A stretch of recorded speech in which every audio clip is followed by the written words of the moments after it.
Bagaimana tata caranya sekarang? Akad nikah yang ada di dalam syariat simpel.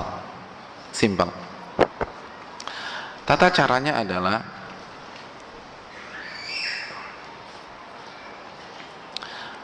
setelah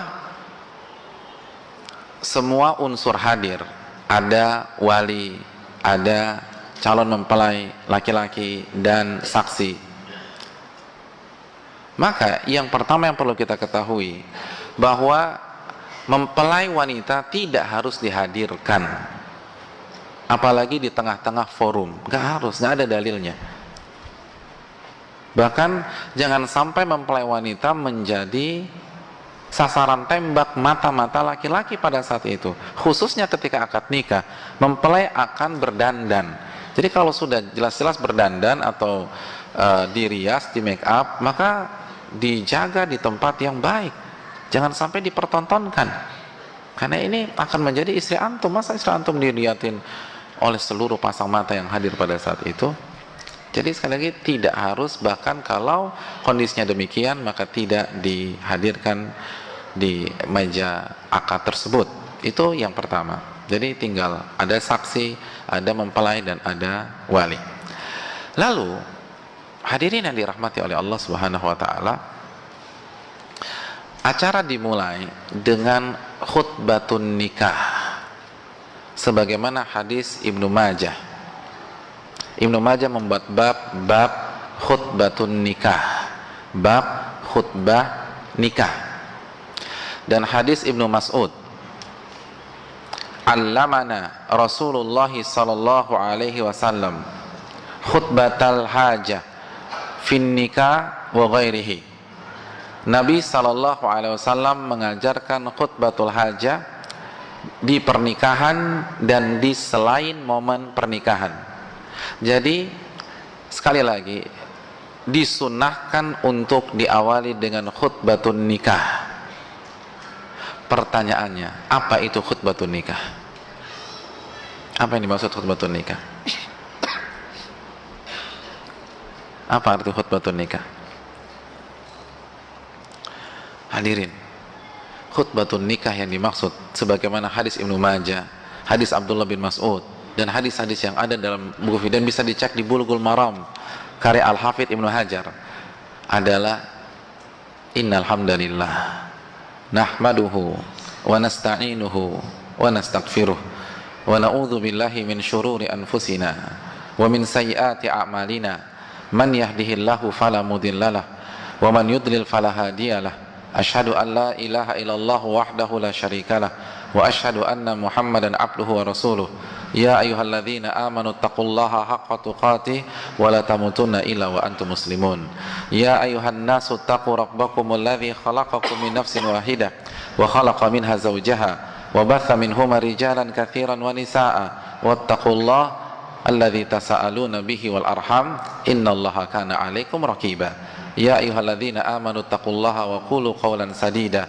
yuslih lakum a'malakum wa yaghfir lakum dhunubakum wa may yuti'illaha wa rasulahu faqad faza fawzan 'azima amma ba'du fa inna asdaqal hadithi kitabullah wa khairal hadi hadi Muhammadin sallallahu alaihi wasallam wa syarrul umuri muhdatsatuha wa kullu muhdatsatin bid'ah wa kullu bid'atin dhalalah wa kullu dhalalatin finnar.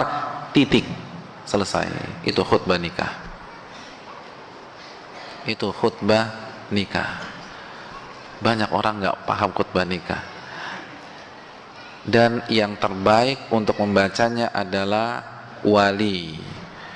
Begitu titik sampai di sini, baru dia katakan saya nikahkan putri saya Fulanah binti Fulan dengan Fulan bin Fulan dengan mas kawin seperangkat alat sholat tunai. Saya terima nikahnya. Selesai pernikahan. Itu akad yang sesuai dengan syar'i. Selesai. Jadi bukan, hadirin yang dirahmati oleh Allah, khutbah nikah akan disampaikan oleh Ustadz Fulan. Itu bukan khutbah nikah. Itu bukan khutbah nikah. Itu nasihat. Itu nasihat pernikahan aja, bukan khutbah nikah. Khutbah nikahnya baca itu. Dan yang paling baik membacanya adalah wali, kata banyak para ulama. Dan hukumnya sunnah. dan hendaknya wali merenungkan, dan hendaknya mempelai laki-laki paham makna innal hamdalillah nahmaduhu wa nasta'in dan seterusnya. Jadi sebelum akad nikah itu bukan hanya persiapan qabiltu nikahaha. Kan biasa perempuan itu hafal qabiltu nikahaha, qabiltu nikahaha, qabiltu nikahaha, qabiltu nikahaha, saya terima nikahnya, saya terima. Apalagi ngafalin nama, apalagi nama calon mertua itu kan susah banget. Nah, bukan itu sebenarnya nggak terlalu penting sih.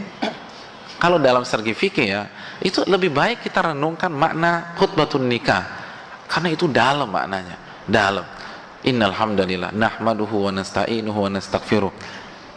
Segala puji hanya milik Allah. Ini acara tidak mungkin tersenggala kecuali karena Allah. Kami memujinya.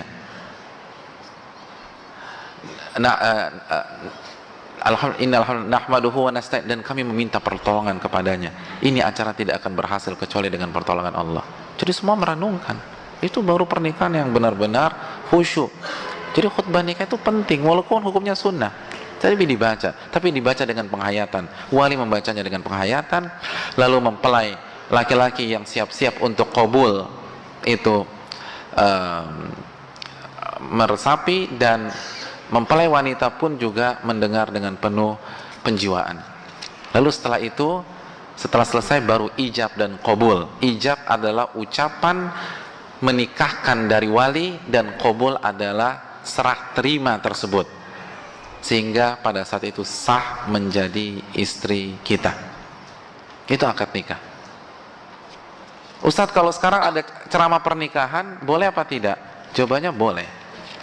Tapi yang paling baik itu yang paling baik jangan sampai terkesan itu khutbah nikah. Bukan itu khutbah nikah.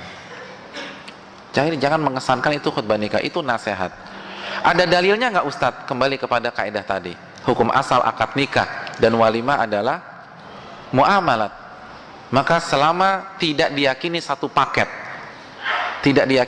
ini hanya mengambil momentum saja. Karena khususnya mempelai, dia akan dengar pada saat diceramahin di waktu tersebut, maka nggak ada masalah.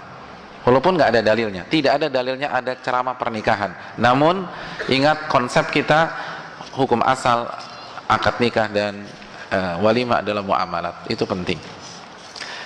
Lalu yang perlu kita perhatikan, sekali lagi, tidak harus satu nafas. Tidak harus satu nafas. Nggak ada. Terlalu mendramatisir. Nggak ada hubungannya ya. Jadi nggak harus satu nafas. Tidak harus mulus 100%. Kalau tersendat tapi maknanya dapat, nggak ada masalah. Jadi saya nikahkan putri saya Fulana binti Fulan dengan Fulan bin Fulan dengan mas kawin cincin berlian tunai. Saya terima nikahnya Fulana binti Fulan dengan mahar yang disebutkan tadi tunai. Selesai. Dan nama ayah kalaupun nggak komplit sebenarnya nggak ada masalah, asal jelas. Yang nggak boleh misalnya saya nikahkan salah satu putri saya dengan Fulan bin Fulan, saya terima nikahnya, itu nggak boleh karena nggak jelas. Tapi kalau misalnya dia cuma punya satu putri, misalnya nama putrinya Rini, saya nikahkan putri saya Rini dengan Fulan bin Fulan, saya terima nikahnya, itu selesai sudah. Nggak harus disebutkan Rini binti Sasongko Probo Negoro Fulan, nggak perlu. Dan itu yang susah kan. Tapi kalau mau disebutkan ya silahkan, tapi nggak harus demikian. Nah terkadang yang jadi masalah ketika seharusnya sudah sah karena tersendat di nama mertua, akhirnya suruh ulang. Nggak perlu. Itu antum kalau begitu semua ramai-ramai teriak sah aja, sah gitu loh. Jadi penghulunya nggak bisa ngulang lagi. Pokoknya satu gedung udah bilang sah. Jadi nggak perlu diulang. Karena sudah sah, mau diulang gimana? Orang mereka sudah suami istri. Jadi itu yang harus kita camkan bersama-sama. Sudah habis waktu ya? Subhanallah.